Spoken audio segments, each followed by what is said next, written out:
Eu já tive a oportunidade de conviver com agilidade em startups, né, que funcionava muito bem. Quando a startup é muito pequena, não funciona, porque é o que você falou, são 4 pessoas na mesma sala dividindo uma pizza, que não precisa de card para saber o que cada um tem que fazer e quando precisa fazer. Né? Então é Go Horse, o Go Horse funciona bem.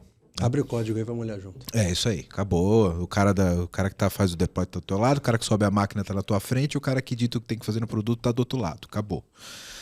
Quando a empresa é um pouco maior, funciona bem o Scrum, né? Com um time mais redondinho ali, com os papéis e responsabilidades, beleza.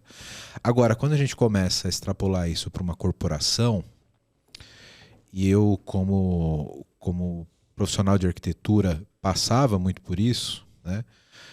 Que o arquiteto ele não está dedicado, é muito comum o capítulo de arquitetura, né, ele não está dedicado exatamente a um único squad, ou às vezes você tem um arquiteto dedicado a um squad, e eu no papel de líder tinha contato com todos, né?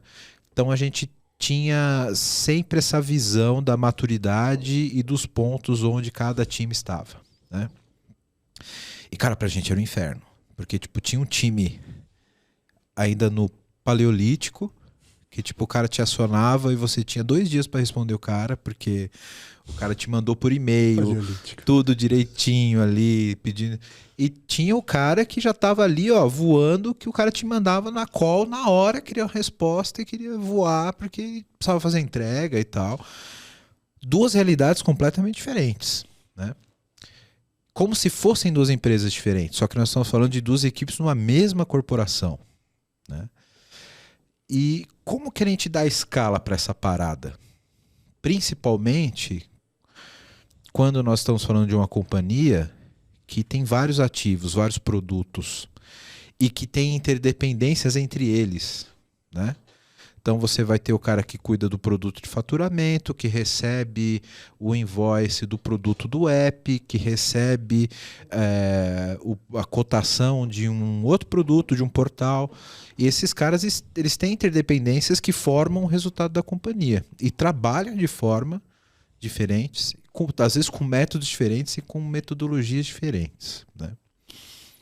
Eu já acompanhei um processo de transformação digital numa empresa que você também conhece, que as companhias tinham essa dificuldade, as empresas tinham os squads tinham essa dificuldade de terem a mesma maturidade, e aí começa a se falar de safe, né, como se fosse bala de prata. Bala de prata, tipo, vamos resolver, vamos padronizar tudo mundo. Igual mineiro, né? Põe um trem aí, vamos lá. Isso. Pô, você não conseguiu fazer nem todo mundo trabalhar com Scrum, e agora a gente vai evoluir para um Safe, ou Scrum of Scrums, etc. Aí a primeira pergunta que eu quero fazer para vocês, já viram isso funcionar em algum lugar, alguma empresa? Porque para mim é unicórnio, até hoje é cabeça de bacalhau. Eu nunca conversei com ninguém, tipo, cara, lá na empresa a gente era tão ágil que agora a gente usa Safe, ou usa Scrum of Scrums e a gente é o foguete da agilidade. Eu nunca vi um testemunho desse, né? E se isso é factível, de fato, e como lidar com essa... Porque pra você falar de um safe, por exemplo, você tem que estar numa corporação grande, de fato. E como é que eu dou o próximo passo, todos juntos, para a gente abraçar uma metodologia como safe? Me parece um desafio, né, bem razoável aí. Cara, eu trabalhei em startup, o time de tecnologia era 10 pessoas. Trabalhei numa outra que o time de tecnologia era 150 e hoje 900 pessoas. 900 pessoas, mais de 900 pessoas que vieram de empresas adquiridas pela empresa, ou seja, com cultura diferente, né? Às vezes mais ágil, dificilmente, enfim. Cara, esse trabalho de aculturação, de criar padrões de funcionamento dentro de uma empresa, é um processo que eu estou olhando agora, que está acontecendo, porque você vê que tem times que estão rodando o Scrum, tem outro time rodando com Kanban só, tem outro time aí que tá sem metodologia. Tipo, cara, você vê que é questão de maturidade, como a gente já falou. É questão de cultura, quando você junta em empresas mais institucionais, assim, mais estabelecidas, que adquiriram 1, 2, 3 empresas, porque elas tinham os produtos relevantes, tipo, aí embarcar essa galera. Cara, hoje, eu tô que nem você. Eu ainda não vi uma empresa implementar um Safe, um Scrum. É que as empresas dão um jeito. Eu acho que é isso. Tipo, mais cedo eu estava falando de Product Ops. É porque é a nova palavra na moda, mas não é nada mais que tentar estruturar, organizar. É que quando aumenta a sua complexidade, aumenta a quantidade de pessoas que estão mexendo no mesmo produto, na mesma plataforma. Tipo, às vezes você tem código se sobrepondo, aí você tem topologies, que é bem bacana, um livro, Topologies of Teams. É isso, tipo, você tem conflitos o tempo inteiro. Então, cara, também não vi. Eu não sei como que é. Pra mim é um dragão, um unicórnio, uma criatura lendária de conta de fada. Mas é que nem um Scrum by the Book. Tipo, não existe na vida real. O Scrum tal que tá escrito, tipo, não funciona na vida real. Acho que esses derivados de Scrum para escalas maiores, tipo, são guias, na verdade, para nortear o seu desenvolvimento, a sua organização. Mas você vê que as organizações se estruturam dando um jeito. Mas, cara, não vi. Eu não acho que existe essa bala de prata, como a gente estava falando mais cedo. Tá pensando, né? Se você lembra de alguém. Não, na verdade, assim, eu tive uma... Vai perder o voucher. Cuidado. Cuidado. Eu tive uma experiência de implantar, né, e rodar Safe, tá?Ela rodou. Ó, temos um... Não, calma, atenção, calma. Atenção. Rodar e funcionar são duas coisas distintas, tá?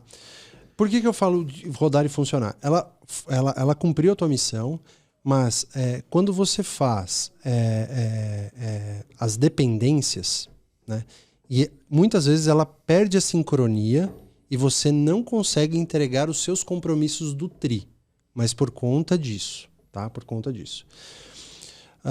E aí quando eu olho para trás, e hoje na posição que eu tô, tal, e olhando um pouco mais de cima, uma visão um pouco mais estratégica, o problema não está nesse ponto tático operacional, na minha visão. O problema está em cima. Porque é o seguinte, no teu exemplo, você tem a Squad A, a Squad B e a Squad C. Elas têm pontos de intersecção que elas precisam andar junto. Elas estão respondendo a qual estratégia da companhia?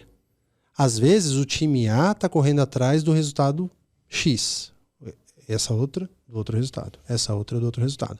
Agora, se a estratégia, se o roadmap do produto, se a estratégia da empresa está claro, você consegue fazer uma intersecção. Rodar, você consegue. Entregar, aí eu acho que precisa afinar o machado ali do ponto tático operacional. Isso não se discute. Mas quando você você quer uma sincronia de vários times, a estratégia ela tem que ser única. O que a empresa está buscando? Se isso não tiver claro, e não tem que estar claro para o diretor, para o head, para o PM, cara, tem que estar claro para todo mundo. 100%. Do Dev Júnior. Eu tenho o terceiro. Terceiro é do teu time, brother. O cara tá metendo a mão no código. Não importa. Então, assim, tá claro para todo mundo o que vai mexer o EBITDA da empresa, o P&L do produto. Tá claro? Tá. Então, beleza. Aí você vai ter sucesso. Agora, se você quiser rodar Safe, uma metodologia de enterprise, de escala, cara, se você não tiver na veia, no DNA dos times, esquece. Você não vai ter sucesso, cara. Você pode ter certeza, você não vai ter sucesso. Porque o time A, ele vai estar preocupado em fazer aquela entrega, porque no dia 28 de fevereiro vai cair o X salários de bônus na conta dele. O que é muito comum a gente ver, né? Então, mas é isso. A pergunta era, vocês viram o Safe funcionar? É que eu viajo pra variar, né? Não, mas... Cara, eu acho que... Mas viajou bem, hein? Viajou bem agora. Mandou benzaço.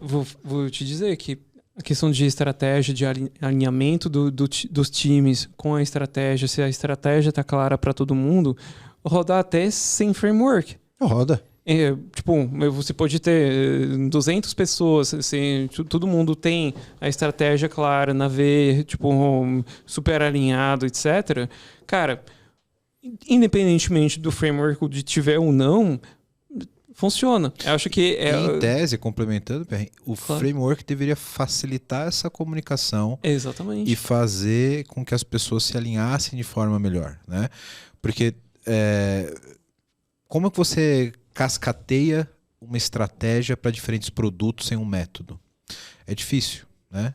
Então, você não pode, por exemplo, dar uma estratégia executiva na mão do Dev Júnior. Ele não vai entender. Precisa passar, cascatear para chegar de uma forma que ele compreenda aquela estratégia no papel que ele executa, né? E aí eu acho que as metodologias funcionam bem para que eles entendam isso. Então tem uma estratégia executiva, isso vai passar por uma média gestão que vai definir a tática daquela estratégia, que vai derivar para um produto, que vai derivar numa task, que o cara sabe o que ele está fazendo, que tem a ligação com tudo isso. E por que ele está fazendo isso? É por isso que você tem o OKR. Porque, qual que é o meu papel dentro da empresa? O que eu preciso fazer para ajudar a empresa a atingir seus objetivos? Pô, esse tipo de estratégia bottom-up. Cara, é justamente isso. É para entender qual que é o seu papel dentro da empresa. Independentemente do framework que você está usando. O OKR bem feito é muito mais eficiente do que um safe rodando perfeitamente. Tipo, você pode ter uma fábrica na Alemanha que roda safe, tipo, mas o cara não entende o propósito dele. Tipo, sei lá, eu não sei se o objetivo é executar o Save by the Book é mais relevante do que ter uma estrutura de 500 pessoas que montam os OKRs relevantes que de fato impactam na estratégia quarter after quarter. Tipo, a galera entrega e mexe nos ponteiros da empresa. Exato. E uma vez, nessa linha da informação chegar no Dev Júnior, a gente está usando Dev Júnior pelo contexto, né? Mas estagiário, enfim, que é a base. Enfim, né? Sempre é culpa do cara. Sempre. Mas uma analogia muito interessante é você chega na vitrine da Copenhague, do chocolate Copenhague. Aí você tem aquela cascatona de chocolate bonita, que ela começa aqui em cima. Ela vem, plá, plá, plá, desce inteira. Cara, isso é uma analogia a uma estratégia de uma companhia.